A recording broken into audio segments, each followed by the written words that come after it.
या पुढची बातमी। आमच्या कार्यकाळातच मराठ्यांना न्याय मिळाला होता आणि युती सरकारच्या काळात मराठ्यांना आरक्षण मिळालं।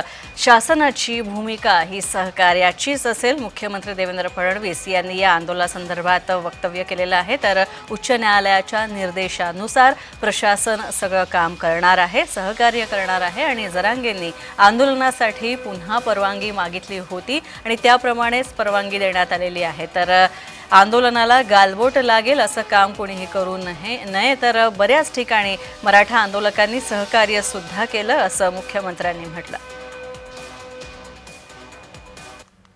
मनोज जरांगे पाटील हे उपोषणाला बसले आहेत। त्यांनी देखील सगळ्यांना आवाहन केलेलं आहे की आपल्याला नियमाने उपोषण करायचं आहे आणि सगळ्यांना सहकार्य करण्याचं आवाहन केलं आहे। शासनाची पण भूमिका सहकार्याचीच आहे, कारण आम्ही पहिल्या दिवशीपासून सांगितलं की लोकशाही पद्धतीनं एखादं आंदोलन जर चालत असेल तर त्या आंदोलनाला कुठलीच मनाई करण्याचं कारण नाहीये। लोकशाहीमध्ये चर्चेतनं प्रश्न सोडवायचे असतात, आंदोलन त्याचा एक मार्ग असतो।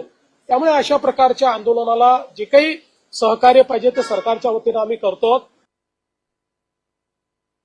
मला असं वाटतं की त्यांनी पुन्हा परवानगी मागितलेली आहे आणि कायद्याच्या चौकटीत राहून जी काही उच्च न्यायालयाने निर्देश दिले त्याच्या चौकटीत राहून पोलीस त्याचा सकारात्मक विचार करतील। जो काही कारण शेवटी आता हा निर्णय प्रशासन आणि आंदोलनकर्ते यांच्यातला निर्णय आहे।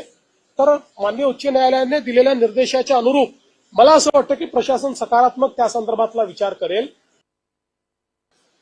टेरिफ वॉर सुरू असताना देखील महाराष्ट्राला इतक्या मोठ्या प्रमाणात गुंतवणूक मिळणं हा गुंतवणूकदारांचा महाराष्ट्रावर असलेला विश्वास आहे। आपल्या उद्योग विभागाच्या माध्यमातून ज्या प्रकारे आपण मैत्रीसारखं एक पोर्टल तयार करून उद्योजकांना end to end digital experience दिलेला आहे, त्यांच्या गुंतवणुकीत सगळ्या मान्यता आपण त्यांना देतो आणि लवकरच आम्ही 100% जे लँड अलॉटमेंट आहे त्याचे डिजिटल पोर्टल सुरू करतो। नांदेडमध्ये खूप मोठ्या प्रमाणात पाऊस पडलेला आहे। मी सातत्याने तिथे संपर्कामध्ये आहे। विशेषतः जी काही वरच्या भागातले धरणं आहेत त्या धरणांमधलं पाणी अधिक वेगानं सुटल्यामुळे